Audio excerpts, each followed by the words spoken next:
it seems a little bit like jealousy from God. You know, if somebody's worshipping something else, why would he get so angry to put somebody in hell just because he's maybe the person's got the wrong idea. Maybe the person's just, you know, in his own thought process is thinking, no, this is really what I should be worshipping. Yeah, God's going to say, no, you worship me, otherwise, you know, down to the barbecue. It just doesn't sound very nice, you know.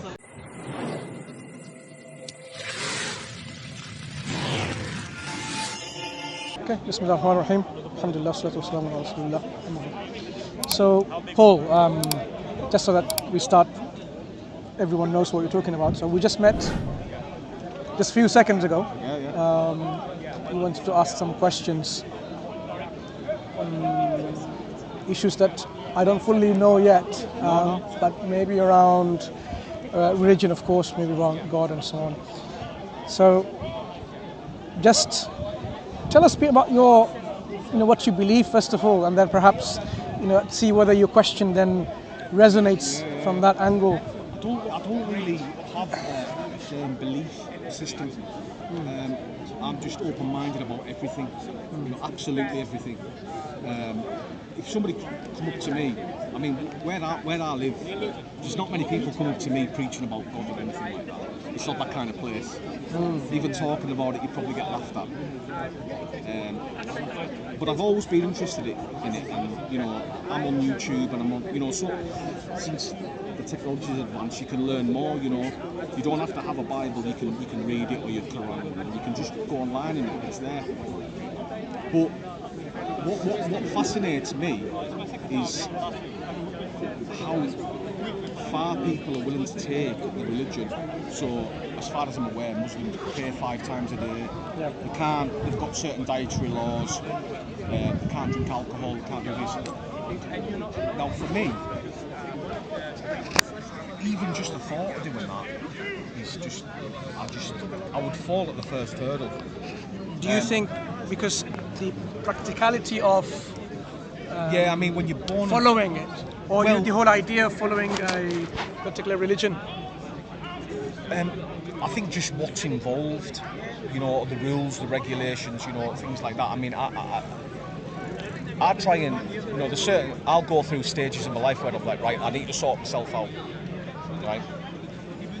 But I never get there. But to add praying 5 times a day and to not do this, I would find it incredibly hard. But when I approach you to ask questions, it's because obviously I've seen your YouTube channels and stuff, and I find it really interesting. But I think the main question is, you had Judaism, right? And as far as I'm aware, the Muslims think it's partly corrupted. I don't know the full thing.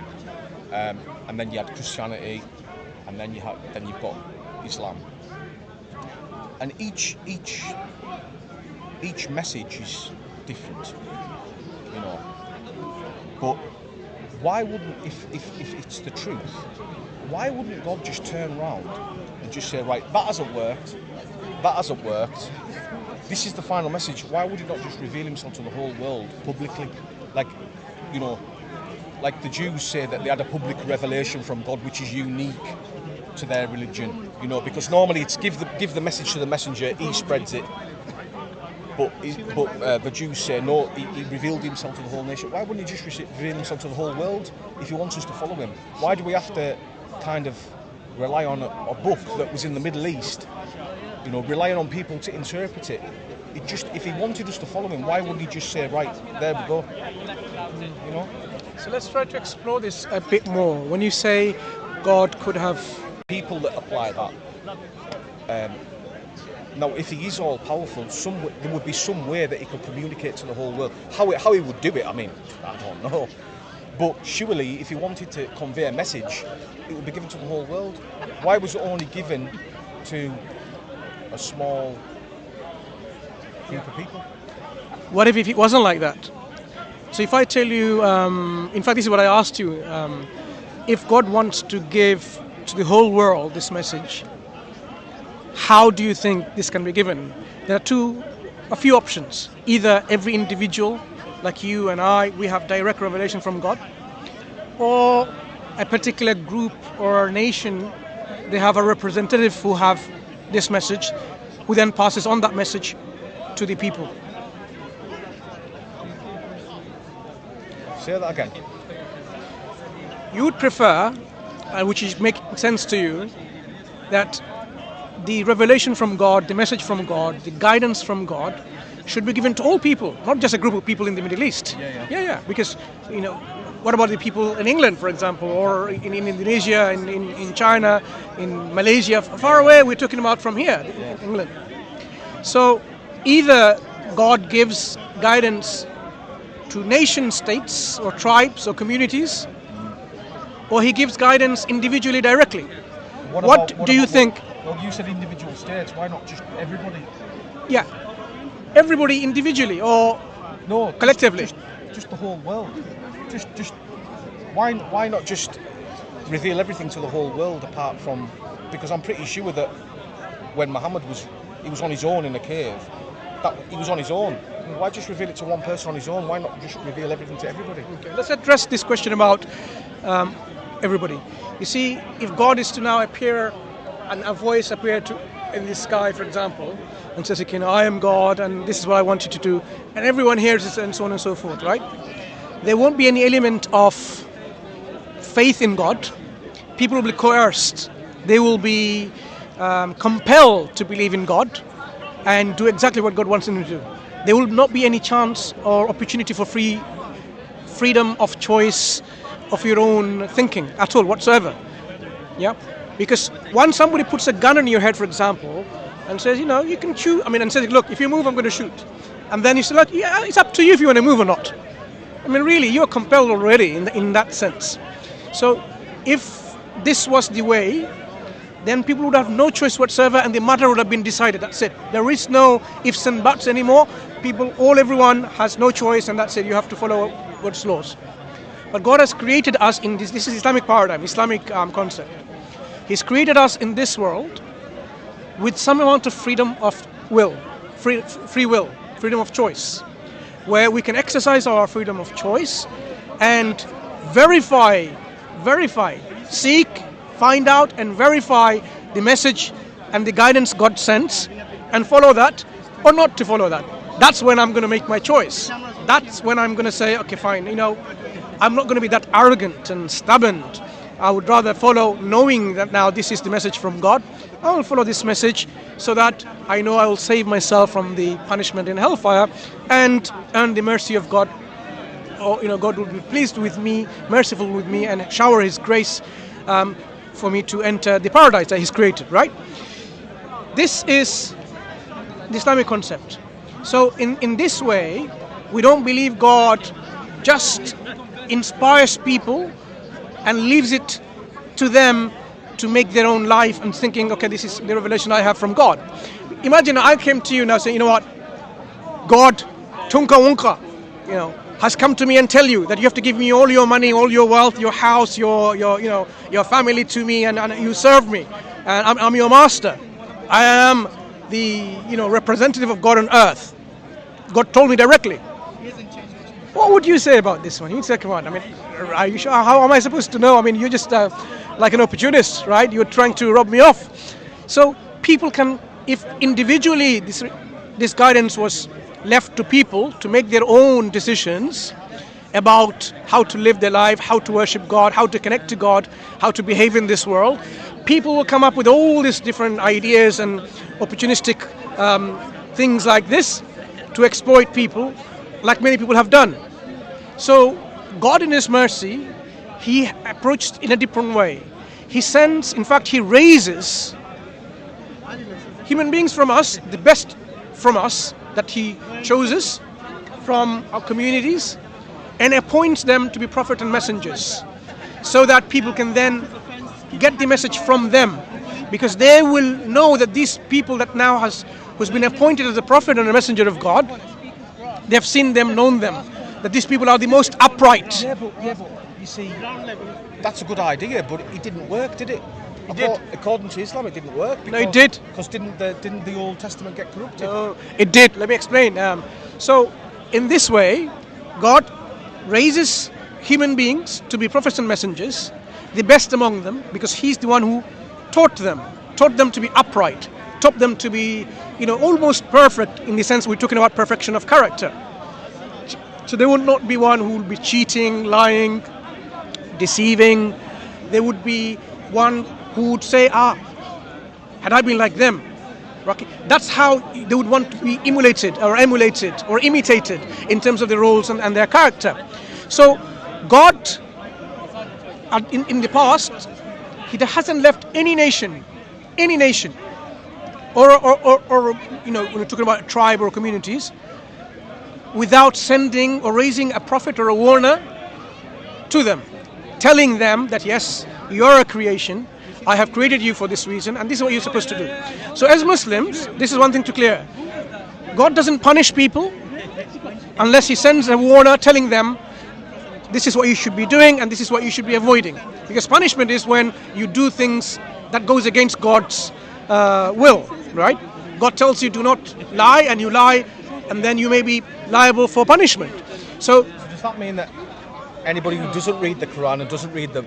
We'll come back to this point, because this is we're talking about... No. We'll come to this point, because we're talking about a point where God has sent His final messenger with the final message. So this is slightly different from the time past. In the earlier times, when people had their own prophets and messengers in their own communities, right?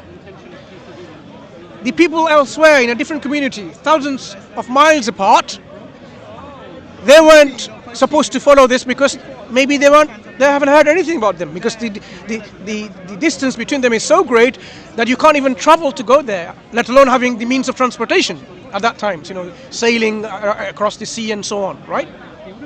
So each community had their own owners, and they were responsible in their belief and in their actions according to what the prophet and the messenger has brought to them. If people disobeyed that prophet and the messenger, then they become, a rebel against God. They will be the one to deserve punishment from God. If they followed those prophets and messengers, then they're the ones who will be successful. Now we say, as Muslims, all of those prophets, 124,000 or more, that number, just think about this number, such a huge number of the prophets that came, in multiple nations, in multiple times. Some nations had more than one prophet or a messenger. When they came with this same message. That same message is, worship none but God. Avoid and shun and abandon and reject the worship of false gods. Worship one and only God, who deserves our worship. And of course follow the prophet and messenger. So I've heard it said before, especially on Speaker's Corner, when I've seen it on YouTube, about people, mainly Muslims, arguing with Christians about one God, because the Trinity is a bit of a... Well, I'm getting into the Trinity. I'm not that advanced, but I understand the argument that, But why would that be so important to God about the? Because to me, it seems a little bit like jealousy from God. If somebody's worshipping something else, why would He get so angry to put somebody in hell just because he's maybe the person's got the wrong idea? Maybe the person's just in his own thought process is thinking, no, this is really what I should be worshipping. Yeah, God's going to say, no, you worship me, otherwise, down to the barbecue. It just doesn't sound very nice, Okay. So when we're talking about why does God punish people if they have the wrong concept of God, if some people had a concept of God where God is a trinity, or God is a monkey or an elephant or a rat, or the thunder and the skies and the planets, why does God even care? What we say is God created us for a purpose, to be grateful to Him. This is the essence of worshipping God. Instead, people are being grateful to something else. They're grateful to Mother Nature. They're being grateful to some other, beings or persons or entities other than God. When people started associating partner with God, this is in Islam called associating a partner with God. So it's the concept known as shirk. Perhaps you've heard of this term. Associating something with God in His worship. So instead of worshipping God alone, they worship something else along with God. Now, I want you to think about something as an analogy. See, God is the one who is going to reward you if you do what you're supposed to do, right? But if you do not do the actions that God asks you to do, why are we going to even expect the reward? Just for the sake of an example, right? Do you work? Yeah. So let's say, I'm not going to go any further detail in your personal work. Let's say you work for a company, okay? And the company pays you at the end of the month, right? Gives you a good wages or a good salary.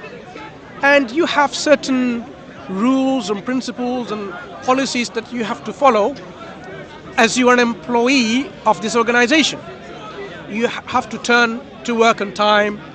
You can't just, not turn up and just say, I don't care, I'll just come whatever time, or just sit there and do no work, right? You can't do this. You're expected to do the work. When you will have this kind of appraisals, whether you are actually up to the standards of your work or not, we call it PDR, professional, development review, where have you been doing what you're supposed to have been doing in the first place? Are you up to the standards of your work? Did you meet the standards?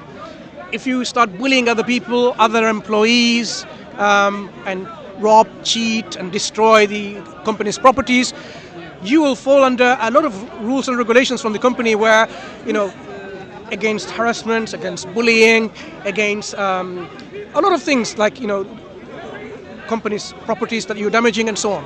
There are clear-cut rules. So the company expects you to work for that company so that at the end of the day, if you do that, you'll get your wages that they have contracted you to have at the end of the day. Now, suppose you don't do any of that. You don't do any work. Instead, you work for the company's rival. You do exactly what they tell to do. You tell all the secrets, whatever, and you work for the company.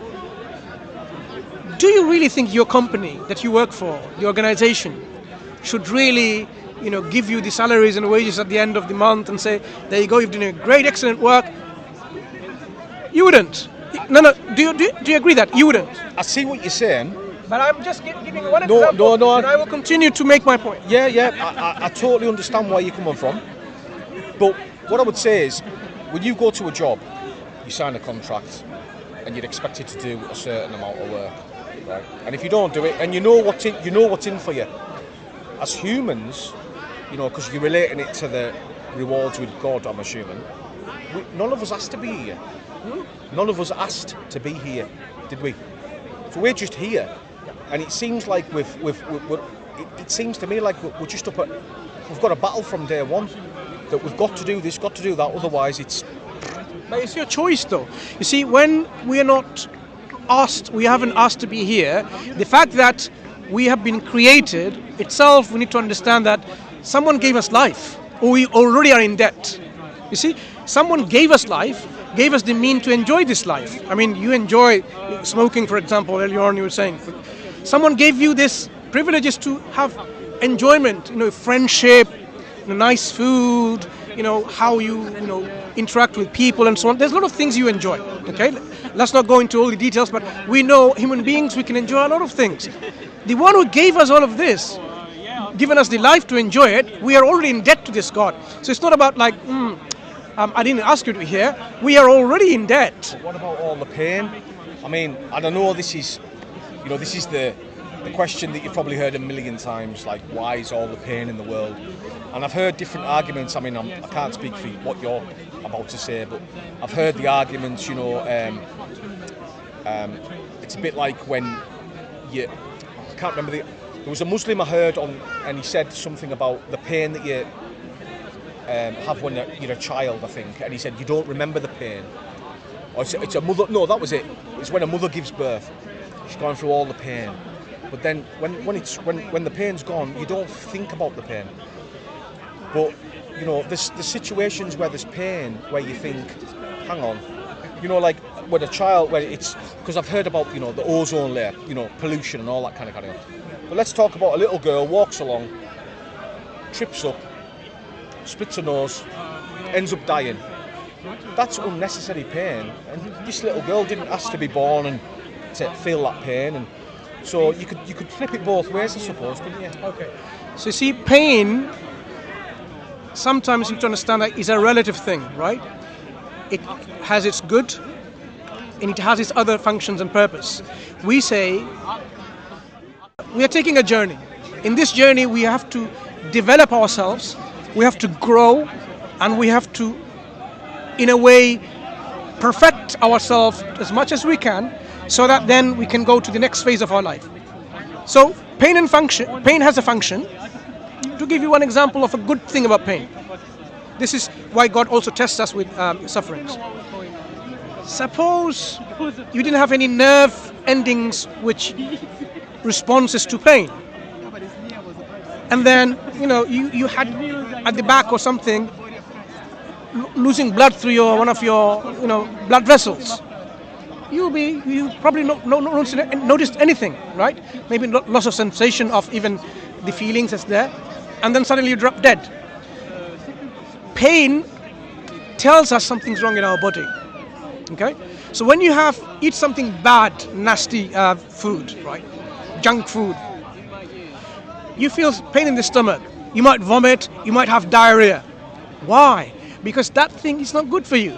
So it's your body then reacts to it with pain and this reaction of getting rid of this food through your mouth or to the other end of your gastrointestinal tract, right? Sometimes when, like if you have a cut and so on and so forth, or a burn, like fire, if it didn't give us the pain, just imagine, I put my hand in the oven, I didn't even realize, whole thing is burnt off. But when I have pain senses in my skin nerves, right, just underneath my skin, there are pain receptors, I will retract my hand like that. So this is a good thing. It's protecting me from unnecessary harm and suffering. So if you think about it, pain is not necessarily bad. It has its purpose and function, but the way you need to understand is contextualize it. So when a child, for example, dies, the parents may be tested. Are you still grateful to God who gave you life and your children life? Are you grateful to God for that? Or are you now saying, oh, God, why did you do this to me? This is the testing of their patience and so on. Children, when they die and gone, their destiny in the hereafter is different. Okay, so don't just feel that the children have suffered and so on, and say no. They will be in a very good position in the hereafter, and there are tests for them too later on in terms of how they will end up in the final destination.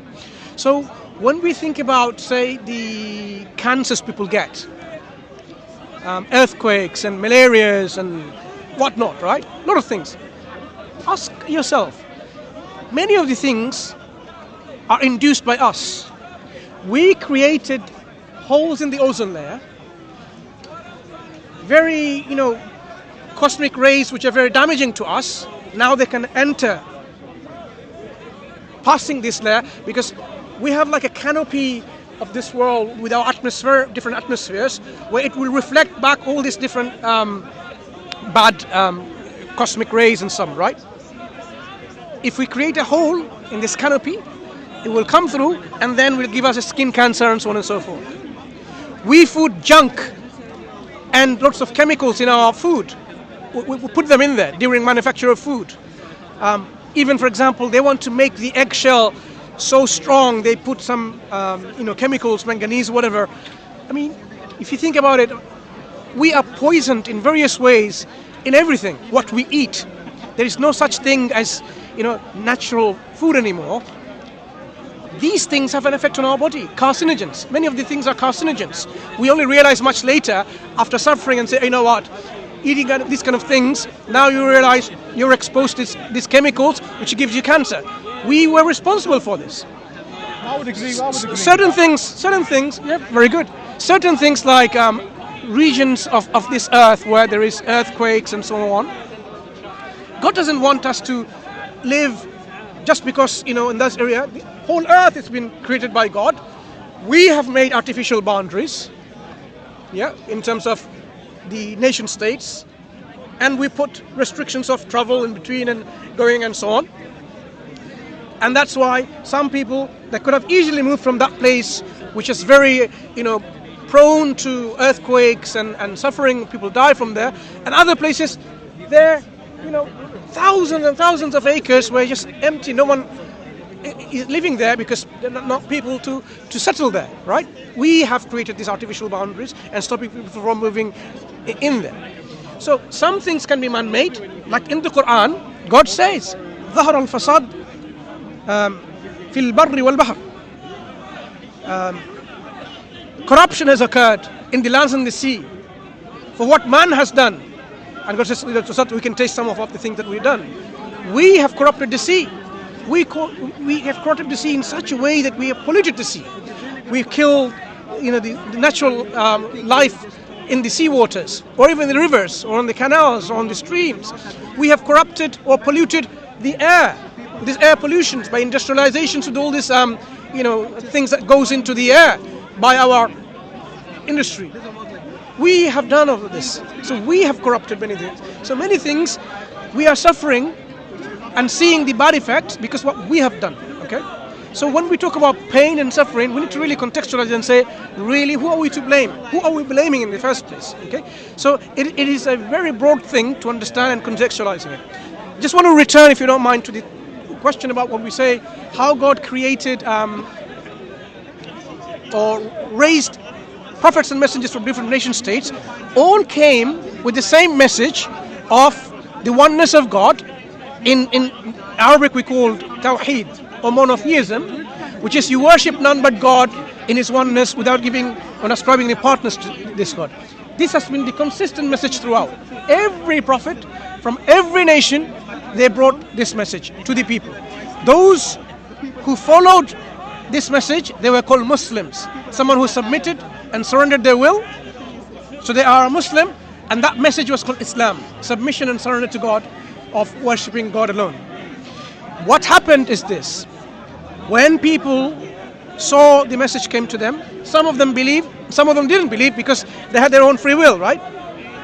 And these people, or some of those people, didn't want this message to propagate within the same community, some nations.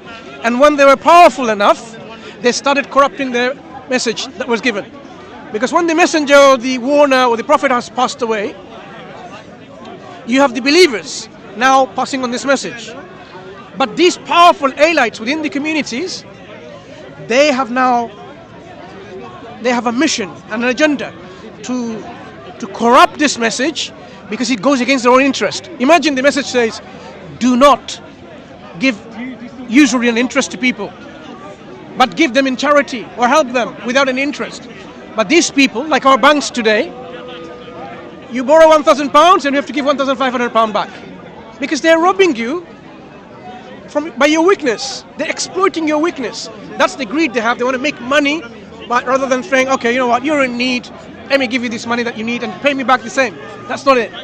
So people are, because of their greed, power hungry, they will try exploiting, and they want to change the message and saying, what's wrong with lying? What's wrong with cheating? What's wrong with killing? What's wrong with murder? And so on. These people, throughout times, they started corrupting the message. Hello, how are you? These elites, they wanted to corrupt the message, and some of them have succeeded in the past. God, she's so cute.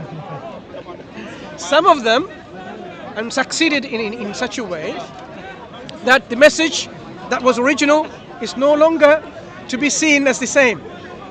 It's become totally different because they've changed it themselves for their own wishes and needs. Going on, let's say it was happening in Christianity, say, just for example. How long after Christianity was Islam? Was it 600 years or 400 years? How long after was it? About 600. 600. Why did he wait so long? If all this corruption was going on, why did it take 600 years for him to say, right, no, what you're doing is wrong? What happened to them people in that 600 years? Yeah, very good question. You see, the question about the interim periods between a messenger and another messenger, okay, if you think about it, this can be, short, it could be very long, it could be intermediate, depending on the wisdom of God. Depending on the wisdom of God, it could be various time intervals. When the message of Christianity was there, it doesn't mean that every single Christians meaning the message that they received from Christ, they were in the wrong path. There were still people who were following, and they were living their life according to the message of God. It doesn't mean wholesale whole religion is corrupted. I don't think, we can say that. That's why you will find the Quran says, "Laysu sawa." They're not all equal, the same. Among them are those who spend their night worshipping, praying to God. They're not all the same. We can't put them all in the same basket. Okay? But what has happened is the religion in its structure within the elites and so on, who's going to pass on, so on. The people who will become the forebearers, the keepers of this religion, and say, okay, this is what Christianity is. When they say this is the version of Christianity where God is a three and so on, or Trinity and so on, that's how the message gets corrupted. Okay.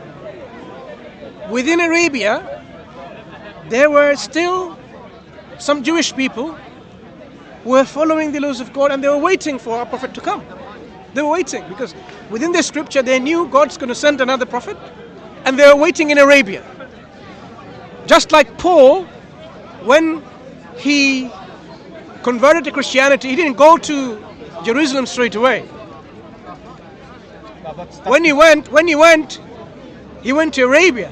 Why was he going to Arabia? Because he couldn't convert the Jews. What was in Arabia? Gentiles? No, not because of that.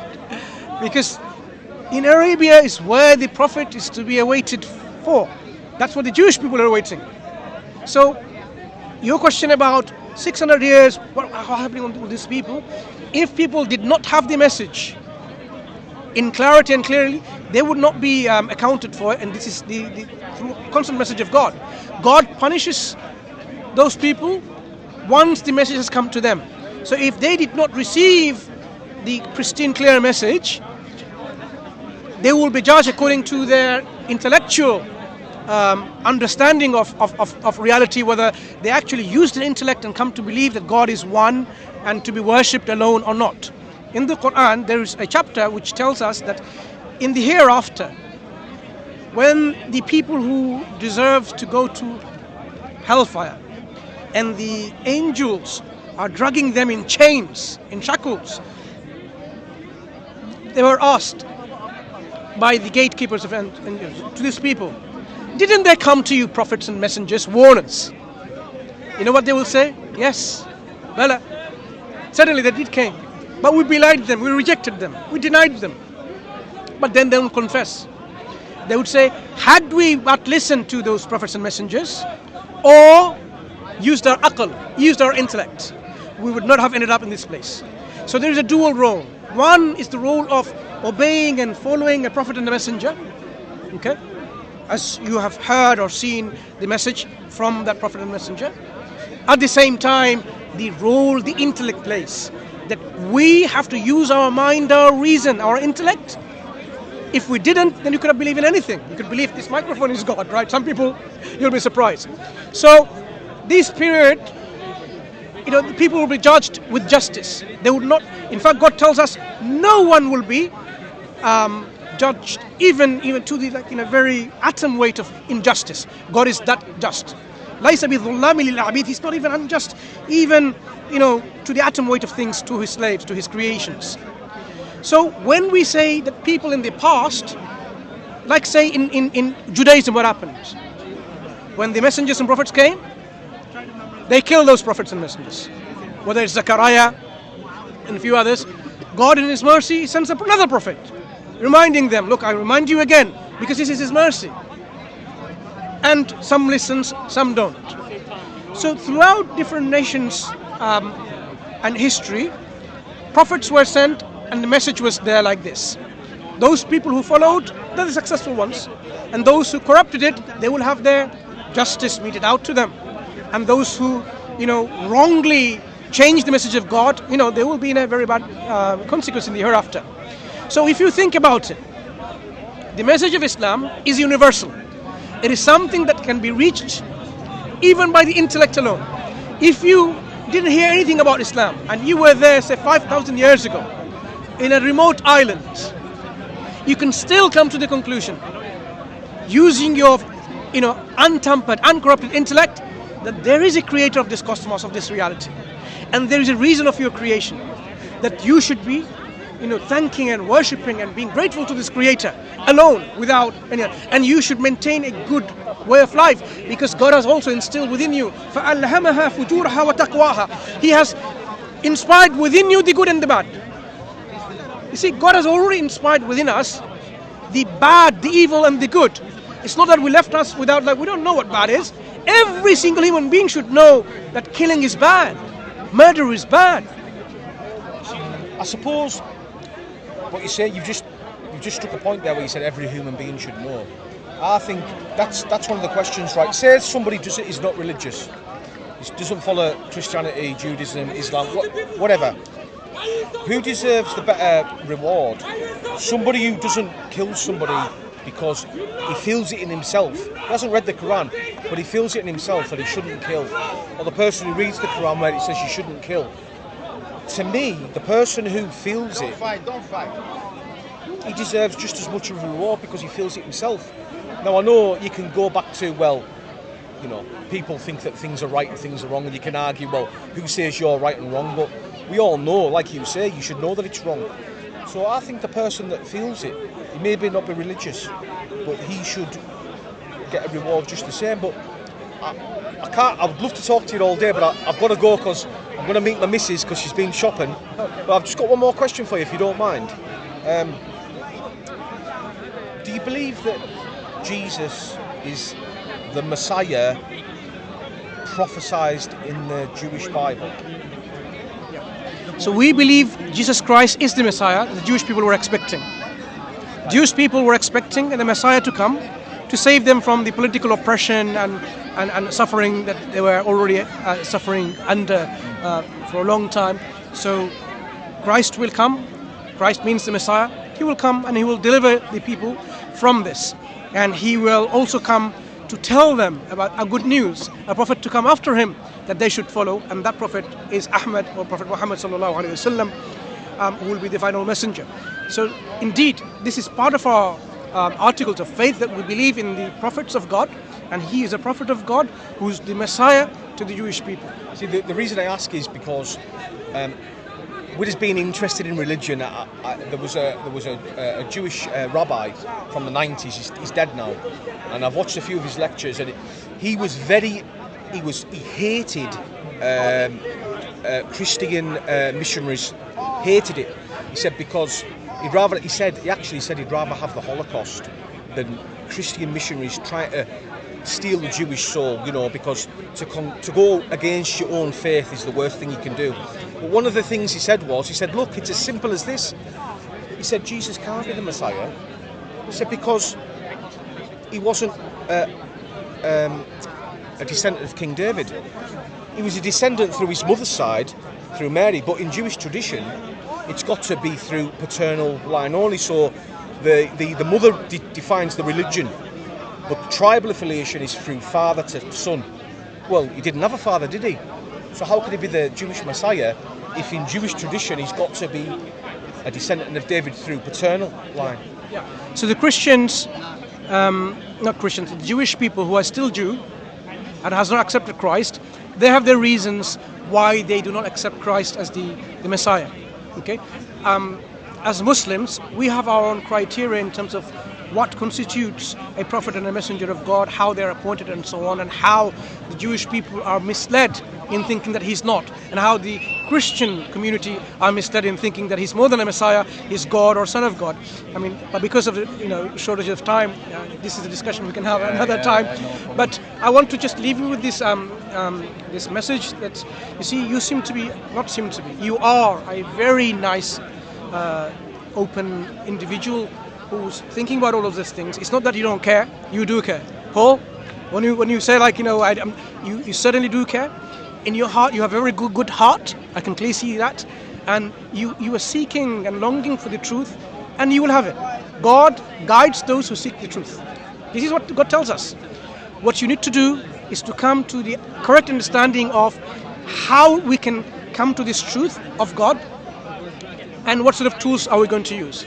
So, clean heart, clean mind. Pure heart and a pure mind means leave all preconceived biases and prejudices. Oh, how can I believe in a prophet who's from Arabia and I'm English, for example, or I'm Northish? We have to leave all that because God appoints a prophet who He chooses to be the best for the people. He can choose someone from England or choose someone from anywhere in the world or even from Arabia like He has done. So we have no choice in terms of like how has God chosen it. God has His wisdom in choosing the prophet and messenger.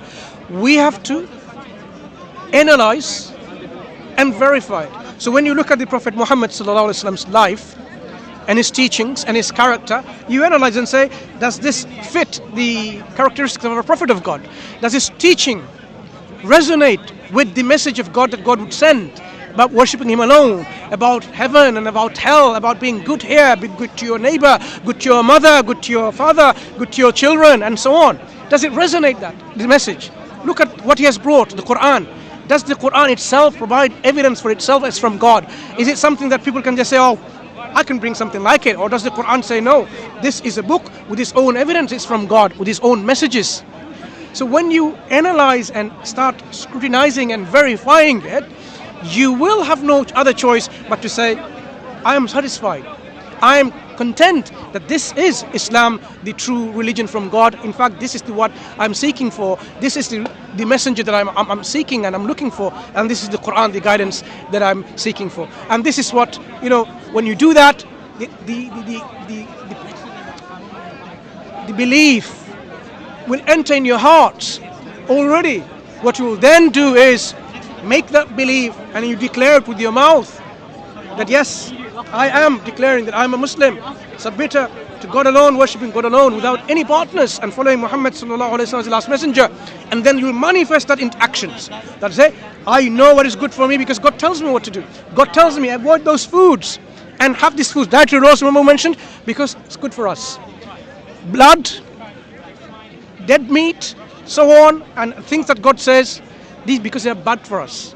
God is sparing us to experiment everything and then we die in this era and have all these diseases and so on. He's given us, okay, this is good for you, this is bad for you. So He's given us these laws and regulations, whether it's be dietary, social laws, economics laws, political laws and regulations and so on, because He's freeing us, sparing us from this misery of trial and error like the communists did in a few decades ago. And by that process they killed thousands of millions of people and still they failed because how many people are being communist? Yeah. So the regulations or the organized religion from God is a mercy from God that we can follow this so we can be successful individually and collectively. When we do collectively like this kind of behavior and actions, it is good for the community. It's good for not only individuals but good for the community. So when, for example, God tells us to be charitable and give 2.5% of your surplus wealth to the poor people are not going to be remaining poor without any food and so on, because we'll be looking after them because they have the right on our money. Likewise, when we help people, we don't give with interest. We don't gamble because gambling makes you a miserable individual because you're not responsible. You think like easy money and so on. And when it lost, and when you lose the gambling, what happens? God says, no, don't gamble at all. Drinking alcohol, for example. Why we know deep, I'm sure you know, the majority of the violent crimes happen because of the influence of alcohol. So God says there's some good in it and there's bad in it, but the bad outweighs the good. Yeah. So alcohol is used in the medicinal industry for making medicines and so on. Certain times, and so, that you have to, if you can avoid it, fine. If you cannot, there's some benefit. Some people say, I'm not saying you should take that medicine. There are medicines which are avoidable without alcohol, but alcohol in the way, it may have some benefits. People can use it, whatever. God says, stay away from it. Don't even go near it. The one who drinks, the one who serves, the one who presses the wine, the one who buys, the one who sells, every individual within this chain is cursed. So that, the whole thing is supposed to be removed. and we know the evil effects. So if you think about it, my friend Paul, Islam comes up with a way of life which is beneficial for us here, and it's exactly what we need for the hereafter in our journey. Yeah? It will empower us to take that journey with a sound mind, with a way that, yes, we will make sure peace and happiness and tranquility and justice established on this earth, so that we can then move on to the next phase in our life in the hereafter. We won't be unjust to the other communities like we hear all the injustices everyone because of greed. You will be just to yourself and just to the other people. And this is what Islam will give us. So take this journey of exploring Islam further, my friend Paul. Well, and it's been nice to speak to you, mate. You're a good speaker. I've listened to you before, and thanks for your time. All right, man. Where's the sun gone? Yeah. Take care, right? All right, cheers. And Paul. we'll talk again, inshallah. God willing. Cheers, mate. Thank you.